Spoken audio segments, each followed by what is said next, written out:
Imagine holding a winning lottery ticket worth trillions and throwing it in the trash. That is exactly what the executives at Yahoo did back in the late 90s. They had the chance to buy Google for just $1 million and refused. Today, we are diving deep into the biggest business mistake in the history of tech. It is a story of arrogance and missed opportunities that cost a company everything. You might think you know the story, but the details are actually quite shocking. To understand this tragedy, we must travel back to the wild days of the internet. The year is 1998, and the World Wide Web is still very young. At that time, Yahoo was not just a website, but it was the entire internet. Everyone who went online started their journey on Yahoo because it was the homepage of the world. They were the undisputed kings of the digital age, and their stock price was soaring. In the shadows, two Ph.D. students at Stanford were working on something very different. Larry Page and Sergey Brin had developed a new way to search the web efficiently. They called their search engine Backrub before eventually changing the name to Google later on. Their invention was unique because it ranked pages based on how many other sites linked to them. This was a revolutionary idea that provided much better results than any other existing tool. However, the two founders were not actually interested in running a business at that time. They wanted to finish their doctoral studies and become professors at a prestigious university instead. Running a startup was taking up too much time and distracting them from their academic work. So they decided to sell their technology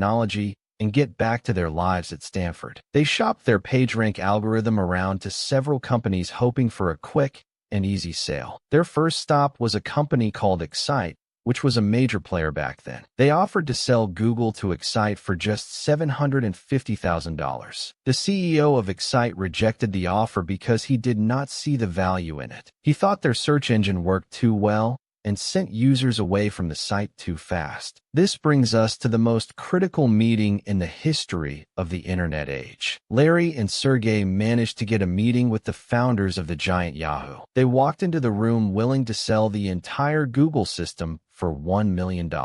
It seems like pocket change today, but back then it was a significant amount of money. David Philo, who was one of the Yahoo founders, listened to their pitch very carefully. He admitted that their technology was solid and definitely better than what Yahoo was using. But then he gave them advice that would haunt the company for decades to come. He told Larry and Sergey to go build the company themselves and come back later. Yahoo refused to write the check because they simply did not care about search technology. You have to understand that Yahoo considered itself a media company and not a tech company. Their entire business model relied on keeping users on their website for as long as possible. They wanted you to read news and check finance and check sports scores and check email. A good search engine does the exact opposite by sending you to another website very quickly. Yahoo executives believed that sending users away was bad for their advertising revenue model. They wanted to build a walled garden where users would stay trapped inside their ecosystem forever. So they viewed Google as a piece of technology that actually hurt their specific business goals. Larry and Sergey left that meeting with their $1 million offer rejected by the giant. They had no choice but to drop out of Stanford and build the company themselves. They set up shop in a garage and started growing their traffic purely by word of mouth. While Yahoo was busy becoming a messy portal full of clutter, Google remained clean and simple. People loved the white homepage and the accurate results that Google provided every single time. Slowly but surely, the world realized that search was actually the killer app of the internet. Yahoo continued to outsource their search function to other providers because they did not value it. In fact, for a brief period, Yahoo even used Google to power their own search results. They were literally teaching their own users to love the Google brand more than their own. By the early 2000s, it became clear that Google was becoming a serious threat. The dot-com bubble had burst, and many internet companies were wiped off the map completely. But Google survived and thrived because their ads were actually useful to the people searching. Yahoo finally realized they had made a massive strategic error by ignoring the search game. So in the year 2002, they decided to try and buy Google again. The CEO of Yahoo, Terry Semel, arranged a meeting with Larry and Sergey to discuss acquisition. This time the price tag was not $1 million, but it was significantly higher. Google had grown into a powerhouse, and they knew exactly what their company was worth. Yahoo offered $3 billion to acquire the company and merge it with their operations. It was a staggering amount of money that would have made the founders incredibly wealthy instantly. But Larry and Sergey had a different number in mind for their precious creation. They told Yahoo that they would only sell the company for $5 billion. Terry Semel hesitated and thought the price was too high for a company with that revenue. He walked away from the deal over a difference of just $2 billion.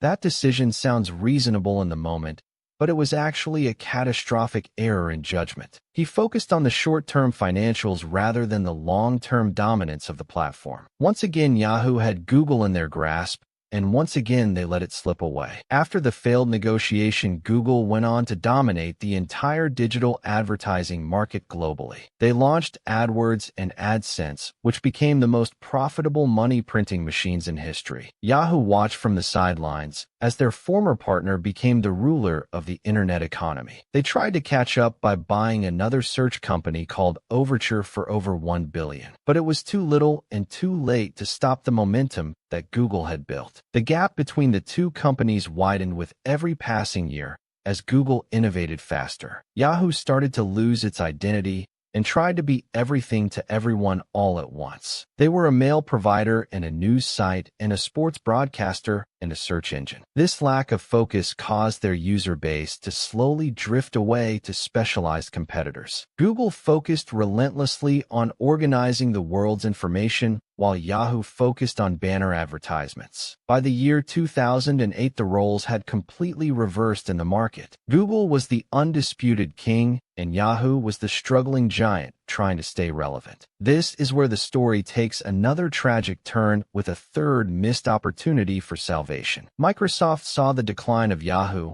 and decided to make a massive offer to buy them. Steve Ballmer, the CEO of Microsoft, offered $44 billion to acquire Yahoo completely. It was a generous lifeline that would have saved the investors and the company founders. The offer represented a massive premium over the actual trading price of Yahoo stock. But Jerry Yang, the co-founder of Yahoo, who was now CEO, refused to sell the company. He believed that Yahoo was worth much more and that Microsoft was undervaluing their assets. The ego of the leadership team prevented them from seeing the reality of their situation. They fought against the takeover, and eventually Microsoft grew tired of the drama and walked away. The stock price of Yahoo plummeted immediately after the deal fell apart, and investors were furious. Jerry Yang stepped down as CEO shortly after, but the damage was already permanently done. The company spent the next several years cycling through different CEOs and different strategic visions. They bought Tumblr for over $1 billion in a desperate attempt to become cool again. They bought countless startups and shut them down without ever integrating them into their core products. Meanwhile, Google expanded into email and maps and mobile operating systems and video hosting. They bought YouTube and Android, which became two of the most successful acquisitions in tech history. The contrast between the decision-making at Google and Yahoo could not be more stark. Google knew when to buy, and Yahoo knew only when to hesitate and when to refuse. The final chapter of this tragedy arrived in the year 2017. Yahoo was bleeding money and had no clear path forward in the modern internet landscape. They finally agreed to sell their core internet business to the telecom giant Verizon. The sale price was just under $5 billion, which is a truly shocking number. Remember that Microsoft had offered them $44 billion less than a decade earlier. They lost nearly $40 billion in value by holding on for too long out of pride. But the pain goes even deeper if you look back at the very first offer. They could have owned the Google empire for $1 million back in '98. Today, the parent company of Google is worth roughly $2 trillion in market capitalization. That is a return on investment of 200 million% if they had said yes. It is difficult to wrap your head around the magnitude of wealth that was lost here. The Yahoo story teaches us a brutal lesson about the innovator's dilemma in business. Established companies often reject new technologies because they threaten their existing business models and revenue streams. Yahoo did not want better search because better search meant fewer page views for their ads. They prioritized protecting their old way of making money over inventing the new way. This is the same mistake that Kodak made when they invented the digital camera and buried it. It is the same mistake Blockbuster made when they laughed at Netflix and refused to buy them. History repeats itself because human psychology and corporate arrogance rarely change from one generation to the next. Let us pause for a second and imagine a world where Yahoo had actually said yes. The internet as we know it today would likely look completely different in every single way. Would Yahoo have ruined Google by forcing it to become a cluttered portal full of ads? Or would Larry and Sergey have taken over Yahoo and fixed its culture from the inside? We will never know the answer, but it is fascinating to speculate on the alternative timeline. Perhaps the biggest takeaway here is the importance of understanding what business you are actually in. Yahoo thought they were in the media business when they were actually in the technology business. By the time they realized their mistake, the two Stanford students had already won the war. The legacy of Yahoo is now a cautionary tale taught in business schools around the world. It stands as a monument to the danger of short-term thinking and lack of vision. Even the smartest people in the room can make mistakes that cost trillions of dollars eventually. The next time you hesitate to take a risk, remember the executives at Yahoo in '98. They played it safe and protected their $1 million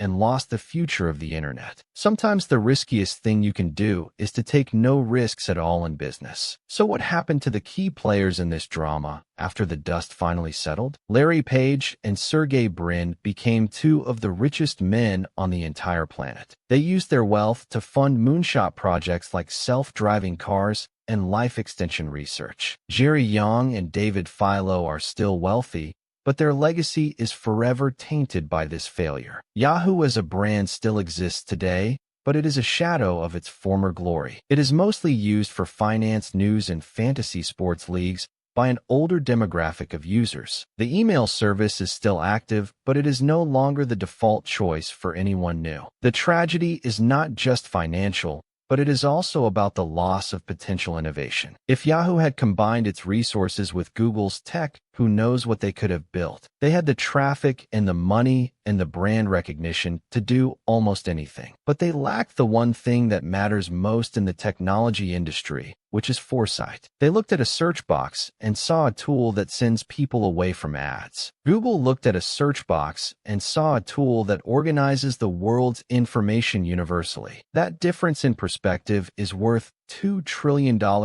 and the control of the digital world. Now I want you to think about opportunities in your own life that you might be dismissing. Are you saying no to new ideas because they don't fit your current comfortable situation? Are you focusing on protecting what you have rather than building what could be in future? The Yahoo paradox is that by trying to save money, they lost the chance to make money. They saved $1 million in expenses and lost $1 trillion asset in the process. It is the most expensive saving in the history of human civilization, without a shadow of doubt. Let us look deeper into the specific mechanics of why the deal fell apart in '98. When Larry and Sergey visited Yahoo, they were not just looking for cash to cash out. They were looking for a partner who understood the power of their mathematical algorithms and vision. David Philo was a smart engineer, and he knew the math was sound and effective. But he was constrained by the corporate strategy that had already been set in stone above him. This is a common problem in large organizations where strategy overrides common sense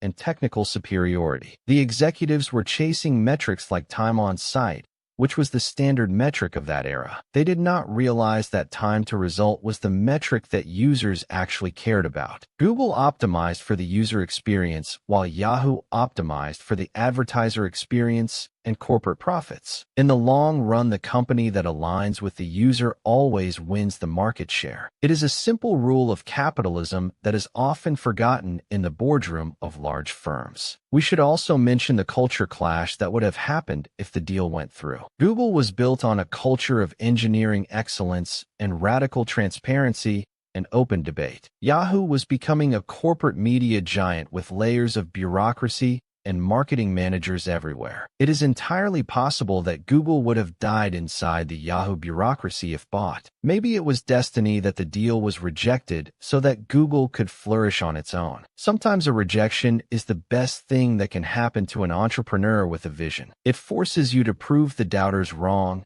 and build your own destiny with your own hands. For Larry and Sergey, the rejection was the fuel they needed to commit to the journey. They realized that no one else was going to build the search engine of the future. So they took the hard road and rented that garage in Menlo Park to start coding. The rest of the story is written in the code that runs the modern world today. Every time you search for something, you are using the product that Yahoo threw in the trash. Every time you use Google Maps or Gmail, you are benefiting from Yahoo's lack of vision. It is strange to think that our daily lives are shaped by a meeting in '98. The butterfly effect of that single decision has touched almost every human being on Earth today. If Yahoo buys Google, maybe there is no Android and no YouTube as we know it. Maybe the iPhone has no competitor and the mobile internet develops in a completely different direction. The implications are endless and staggering when you really stop to think about the interconnected web. But let us return to the financial aspect, because the numbers are truly the most fun part. Imagine being the shareholder who held Yahoo stock from the peak down to the Verizon sale. You watched your investment bleed out slowly over 2 decades of mismanagement and poor strategic choices. It must have been agonizing to watch Google stock climb higher and higher at the same time. There is a lesson here about holding on to losers and not recognizing when the game has changed. Yahoo investors kept hoping for a turnaround that was never going to come for the company. The management kept promising that the next redesign or the next CEO would fix everything. But you cannot fix a broken business model with a new logo or a new CEO. The underlying problem was that they had seeded the most valuable real estate on the internet. Search is the gateway to intent, and intent is the most valuable thing to advertisers. When you search for buy running shoes, you are telling the computer exactly what you want. When you browse a news portal, you are just passing time and are less valuable to ads. Google captured the intent economy while Yahoo was stuck in the attention economy the whole time. This distinction is subtle, but it is the reason why Google is a trillion-dollar company. It is why Facebook is a giant and why Amazon is a giant in retail. They all capture user intent in a way that the old Yahoo portal never could do. So as we wrap up this story of the $1 million